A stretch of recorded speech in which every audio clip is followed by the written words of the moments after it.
I spent my career trained to distrust spectacle. Intelligence work is not about drama, applause, or television moments.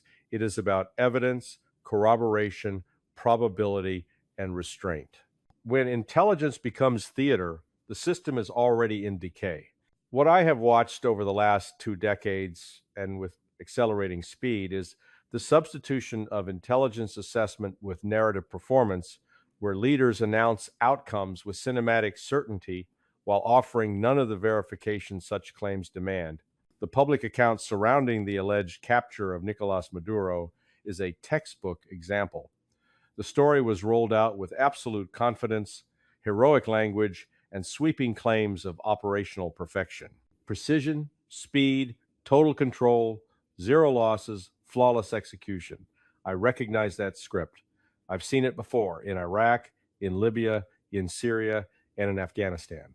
Each time, intelligence was not informing policy, it was being used to decorate it. Assertions were presented as self-evident truths, while the underlying intelligence sources, methods, confirmation chains remained invisible. In real intelligence work, extraordinary claims demand extraordinary verification. You do not declare regime-level outcomes based on a single operational narrative, especially one delivered by political leadership with every incentive to exaggerate success. When I hear sweeping operational descriptions delivered in media interviews rather than intelligence briefings, alarm bells go off. Intelligence assessments are written quietly, revised obsessively, and argued internally. They are not unveiled like movie trailers. The deeper failure here is not whether the operation occurred exactly as described. The failure is that the system no longer appears to care whether claims are independently verifiable. Intelligence has been reduced to a rhetorical tool deployed to signal strength, intimidate adversaries, and dominate news cycles. That is not intelligence. That is information warfare turned inward against the American public. This approach carries strategic consequences. When the United States treats narrative dominance as a substitute for analytical rigor, foreign intelligence services notice, allies notice, adversaries notice most of all. They learn that American statements are not necessarily analytic conclusions, but political messaging. Once that lesson is learned, deterrence weakens, credibility erodes, and escalation risks increase because words no longer anchor expectations to reality. The hard lesson from decades in intelligence is simple. When leaders start believing their own performance, intelligence has already failed its most basic duty to tell power what it does not want to hear. One of the first skills drilled into me as an intelligence officer was learning how to live with uncertainty. Real intelligence rarely delivers clean answers. It offers probabilities, confidence levels, gaps, and caveats. When I see absolute certainty asserted in public without any visible evidentiary trail, I don't see strength. I see institutional insecurity trying to mask doubt. In the Venezuela case, certainty was manufactured instantly, not assessed, not cautiously framed, but declared.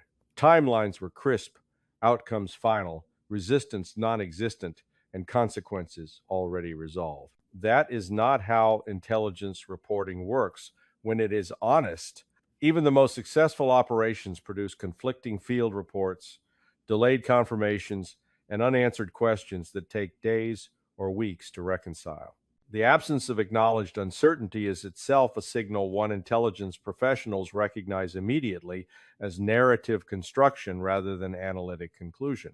What troubled me most was not the claim of success, but the speed with which total knowledge was asserted. We were told what happened, how it happened, who participated, what equipment was used, and why it succeeded, all before independent confirmation could possibly exist. Intelligence collection does not move at the speed of cable news. Signals intelligence needs correlation. Human sources need verification. Battle damage assessments are notoriously unreliable in the first hours. When all doubt is erased immediately, it usually means doubt was never allowed into the process. This pattern is familiar. I watched it unfold during the run-up to the Iraq War, when intelligence estimates were rewritten to express confidence that did not exist. Analysts who raised doubts were sidelined. Language was sharpened to remove ambiguity. Likely became certain, assess became no. That linguistic shift is how intelligence is politicized without ever openly falsifying data. You don't invent facts, you simply eliminate uncertainty. The strategic danger of this practice is severe. When leaders are fed certainty on demand, they stop asking the right questions. Intelligence becomes a delivery service for reassurance rather than a warning system. Over time, decision makers lose their tolerance for ambiguity and begin to equate doubt with disloyalty. That is when intelligence agencies stop functioning as analytic institutions and start operating as narrative enforcement arms. Foreign intelligence services understand this weakness well. They monitor American statements not for truth, but for overconfidence. When they see exaggerated certainty, they assume compensatory messaging. They plan accordingly. The United States, meanwhile, begins making strategic decisions based on its own propaganda, mistaking repetition for validation. The hard lesson here is one intelligence history keeps repeating. Certainty that arrives too quickly is almost always manufactured. And when a system rewards confidence over accuracy, it guarantees future surprise. When intelligence becomes politicized, it does not usually collapse all at once. It erodes quietly, procedure by procedure, judgment by judgment. I watch this process from the inside. It begins when analysts learn, often without being told directly, which conclusions are welcome and which ones are career ending. Over time, tradecraft is not abolished, it is selectively applied. Evidence that supports preferred outcomes is amplified. Evidence that complicates them is buried under qualifiers or excluded entirely. The Venezuela narrative fits this pattern with uncomfortable precision. The story that emerged was not merely confident, it was perfectly aligned with pre-existing political objectives. Drug war framing, regime change, justification, moral absolutes, and personal hero narratives all appeared fully formed. That kind of alignment does not happen organically in intelligence analysis. It happens when analytic products are reverse engineered to support decisions already made. In a healthy intelligence system, analysts challenge assumptions. They stress test claims. They argue internally, often brutally. Estimates are red teamed. Alternative explanations are not just tolerated, they are demanded. Politicized systems reverse that logic. The question stops being, what does the evidence suggest, and becomes, how do we defend this position? Once that shift occurs, intelligence ceases to be an early warning mechanism and becomes a liability. What replaces tradecraft is confidence theater. Analysts learn to write with force rather than precision. Language becomes declarative instead of conditional. Dissenting views are labeled unhelpful, disloyal, or irrelevant.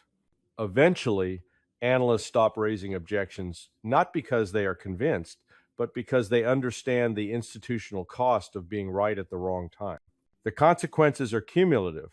Policymakers begin to trust intelligence products less, not because they question their conclusions, but because those conclusions always seem to support the same outcomes. At that point, intelligence loses its credibility, even with its supposed consumers.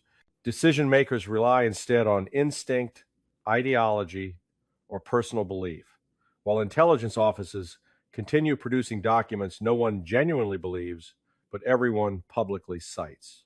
Adversaries exploit this decay ruthlessly. They understand that politicized intelligence blinds itself. They feed confirming signals, manipulate narratives, and wait for overconfidence to do the rest. Strategic surprise is not caused by lack of information. It is caused by selective attention. I have seen it happen repeatedly. Each time, postmortems blame intelligence failures when the real failure was the decision to ignore intelligence that did not flatter policy. The hard lesson is unavoidable. Intelligence tradecraft dies not when facts disappear, but when institutions punish honesty and reward alignment. At that point, intelligence stops informing power and starts serving it, and history shows that power eventually pays a very high price for that illusion. Secrecy is indispensable to intelligence work, but it is also easily abused. I learned early that classification exists to protect sources and methods, not to protect weak arguments. When secrecy is used to block scrutiny rather than safeguard operations, it becomes a weapon, one aimed inward at oversight, accountability, and analytic integrity. In recent years, I have watched secrecy shift from a defensive necessity to an offensive tool. Claims are made publicly with sweeping certainty, while the evidence supporting them is placed behind an impenetrable wall of classification. Trust us replaces verification. Questions are dismissed as dangerous curiosity. Requests for corroboration are framed as undermining national security. This inversion is fatal to intelligence discipline. The Venezuela episode followed this pattern precisely. Operational claims were expansive and detailed, yet any attempt to validate them independently was preemptively neutralized by appeals to secrecy. We were told that much more existed that could not be discussed, that details would remain hidden indefinitely, and that skepticism itself was irresponsible. That is not how confident intelligence behaves. Confident intelligence welcomes scrutiny within secure channels because it knows its conclusions can withstand examination. Weaponized secrecy serves a strategic purpose. It freezes the narrative at the moment most favorable to those in power. By locking information away, leaders prevent later reassessment when facts inevitably emerge that complicate or contradict the initial story. Secrecy becomes a time delay mechanism, insulating decisions from accountability until attention has moved on. This practice corrodes oversight. Congressional review becomes performative when members are briefed selectively or after decisions are irreversible. Inspectors general are constrained by access limits. Analysts inside the system are discouraged from questioning classified assertions. They are not permitted to fully examine. Secrecy, once a shield for intelligence, becomes a barrier against intelligence itself. Foreign services understand this dynamic well. They know that when a government hides behind classification excessively, it signals fragility. Truly successful operations leave behind evidence that can be quietly validated over time through multiple channels. Failed or exaggerated operations rely on permanent opacity. Allies learn to discount statements they cannot independently confirm. Adversaries assume exaggeration and plan for the gap between rhetoric and reality. The most dangerous consequence is internal. When secrecy is used to suppress doubt, leaders begin believing that absence of contradiction equals proof. It does not. It simply means the system has disabled its own feedback loops. Intelligence without feedback is not intelligence. It is dogma with a clearance stamp. The hard lesson is, one, intelligence institutions repeatedly resist. Secrecy should protect truth, not replace it. When secrecy is weaponized to defend narrative, the system forfeits credibility, and no amount of classification can restore it. Credibility is not declared, it is accumulated. In intelligence work, credibility is earned slowly through accuracy, restraint, and a willingness to revise judgments when facts change. It is lost quickly when statements repeatedly outrun verification. What concerns me most about the current trajectory is not a single episode, but the pattern it reinforces across the global system. When the United States presents maximalist claims with minimal transparency, allies do not automatically rally. They assess quietly, they compare statements against their own intelligence holdings. When gaps appear, they adjust their confidence downward. This is not betrayal, it is prudence. Alliance cohesion depends on shared reality, not shared slogans. Once partners begin discounting American claims as performative, coordination degrades even if public support remains intact. Adversaries draw sharper conclusions. They treat inflated narratives as signals of domestic political need rather than operational fact. Over time, they learn to separate American words from American capabilities. That separation is deadly for deterrence. Deterrence relies on credibility, the belief that when the United States speaks, it is describing a reality it understands. When that belief erodes, adversaries probe more aggressively, not less. I have seen this erosion before. After Iraq's non-existent weapons of mass destruction, U.S. intelligence statements carried a quiet asterisk in foreign capitals. After Libya's collapse following intervention justified by humanitarian certainty, skepticism deepened. After Syria's shifting red lines, American declarations were treated as provisional at best. Each episode compounded the last. The result is a strategic environment where U.S.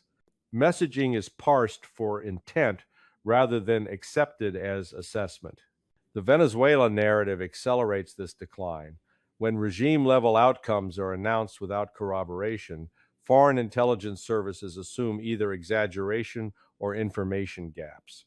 Neither interpretation favors American interests. Exaggeration signals unreliability. Information gaps signal loss of control. In both cases, the United States appears less predictable, not more formidable. Domestically, the credibility collapse is quieter but just as corrosive. Intelligence professionals learn that accuracy does not protect reputation, alignment does. Analysts outside government stop trusting official statements and rely on open source triangulation instead. Public discourse fractures as competing narratives flourish in the vacuum left by institutional credibility. The strategic cost of this collapse is cumulative. Every future claim is weighed against past overstatement. Every warning is discounted. When a genuine crisis emerges, and it always does, the United States may find that its most accurate intelligence is met with skepticism precisely because earlier narratives were oversold. The hard lesson intelligence history teaches is unforgiving. Credibility once spent cannot be replenished by louder assertions or tighter secrecy. It can only be rebuilt through disciplined humility, something modern strategic messaging appears increasingly unwilling to practice. When narrative replaces analysis, strategy begins operating on false assumptions. I have watched this transformation up close. Decisions get made faster, speeches get sharper, and internal warnings get quieter. The system convinces itself that controlling the story is equivalent to controlling events. It is not. Narrative substitution creates a dangerous gap between what leaders believe is happening and what is actually unfolding on the ground. The first consequence is miscalculation. If policymakers accept their own narrative as fact, they underestimate friction, resistance, and second-order effects. They assume compliance where there is none, stability where only temporary shock exists. In intelligence terms, they mistake initial conditions for end states. That is how operations drift into prolonged commitments no one planned for, justified after the fact by the same narrative that caused the error. The second consequence is escalation risk. Adversaries do not operate inside American messaging bubbles. They test claims against reality. When U.S. statements exaggerate control or success, adversaries look for seams. They probe indirectly, exploit ambiguity, and wait for contradictions to surface. Each probe increases the chance of unintended escalation because American leaders, convinced by their own narrative, interpret challenges as defiance rather than signals of unresolved conflict. Alliance management also suffers. Partners are forced to choose between public alignment and private skepticism. Over time, they hedge. Intelligence sharing becomes cautious. Commitments are hedged with conditions. Public unity masks private doubt. That weakens collective response precisely when cohesion is most needed. Inside the intelligence system, narrative substitution corrodes professionalism. Analysts stop asking what is true and start asking what will survive clearance. Career incentives reward certainty, not accuracy. Over time, the institution forgets how to speak in probabilities. That loss of analytic language is profound. Without it, leaders lose access to early warnings because early warnings are, by definition, uncertain and inconvenient. The final consequence is strategic paralysis disguised as action. Loud declarations replace quiet planning. Success is claimed prematurely, leaving no space to adapt when reality intrudes. When facts eventually contradict the narrative, as they always do, the system responds not with correction, but with defensiveness, more secrecy, more messaging, more insistence. Strategy becomes reactive, not deliberate. The hard lesson is one intelligence officers learn early and policymakers often ignore. You cannot substitute belief for assessment. Narrative may dominate headlines, but reality governs outcomes. When strategy is built on fiction, the bill always arrives usually at a moment when correction is most costly and options are most constrained. After decades in intelligence, I learned that systems rarely fail because they lack information. They fail because they refuse to accept what the information implies. The collapse of the American strategic narrative is not the result of a single bad decision or one politicized episode. It is the cumulative consequence of an institutional choice to privilege certainty over accuracy, confidence over competence, and narrative control over analytic discipline. The Venezuela episode is not an outlier, it is a symptom. It reflects an intelligence culture that has been trained to deliver reassurance upward and spectacle outward. When leaders demand affirmation, intelligence adapts. When intelligence adapts long enough, it forgets its original purpose. The mission stops being to warn and starts being to validate. That is the moment when intelligence ceases to be a safeguard and becomes an accelerant. I have seen how this ends. When reality intrudes, as it always does, the system responds with denial rather than correction. Errors are reframed as misunderstandings. Overstatement is justified as necessary messaging. Accountability is diffused across classification barriers and institutional silos. Lessons are written but not learned. The next crisis arrives, and the same patterns repeat with different names and new justifications. The most damaging consequence is internal. Analysts trained in rigorous tradecraft either adapt to the new incentives or leave. Those who remain learn to write what is safe rather than what is true. Over time, institutional memory degrades. The organization loses its capacity for self-correction. At that point, intelligence failure is no longer episodic, it is structural. Externally, the cost is strategic isolation. Allies stop treating American assessments as anchors. Adversaries stop treating American warnings as red lines. Deterrence weakens not because capability disappears, but because credibility does. In a multipolar world where miscalculation carries catastrophic risk, that loss is not abstract, it is dangerous. The hard lesson intelligence refused to learn is brutally simple. Truth is not a liability. Uncertainty is not weakness. Admitting limits does not invite chaos. What invites chaos is a system that mistakes its own narratives for reality and punishes those who point out the difference. Intelligence was never meant to make leaders feel powerful. It was meant to keep them from making catastrophic mistakes. When that function is abandoned, collapse does not arrive suddenly. It unfolds quietly, one confident assertion at a time, until the system no longer recognizes the difference between assessment and fiction. That is how intelligence becomes myth. And that is how strategy, untethered from reality, ultimately fails.